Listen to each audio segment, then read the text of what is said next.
Chapter 5. Faith in the Son of God. Everyone who believes that Jesus is the Christ has become a child of God, and everyone who loves the Father loves his children too. We know we love God's children if we love God and obey his commandments. Loving God means keeping his commandments, and his commandments are not burdensome. For every child of God defeats this evil world, and we achieve this victory through our faith. And who can win this battle against the world? Only those who believe that Jesus is the Son of God. And Jesus Christ was revealed as God's Son by his baptism in water and by shedding his blood on the cross. Not by water only, but by water and blood. And the Spirit, who is truth, confirms it with his testimony. So we have these three witnesses, the Spirit, the water, and the blood, and all three agree.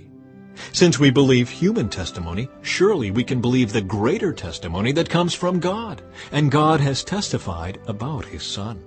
All who believe in the Son of God know in their hearts that this testimony is true. Those who don't believe this are actually calling God a liar, because they don't believe what God has testified about his Son.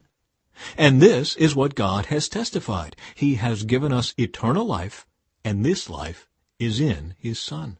Whoever has the Son has life. Whoever does not have God's Son does not have life. Conclusion. I have written this to you who believe in the name of the Son of God, so that you may know you have eternal life.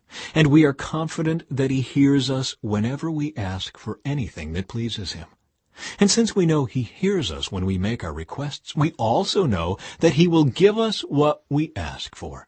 If you see a Christian brother or sister sinning in a way that does not lead to death, you should pray and God will give that person life.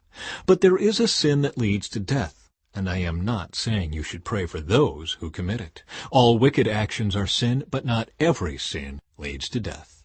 We know that God's children do not make a practice of sinning, for God's Son holds them securely, and the evil one cannot touch them. We know that we are children of God, and that the world around us is under the control of the evil one. And we know that the Son of God has come, and he has given us understanding so that we can know the true God. And now we live in fellowship with the true God, because we live in fellowship with his Son, Jesus Christ. He is the only true God, and he is eternal life. Dear children, keep away from anything that might take God's place in your hearts.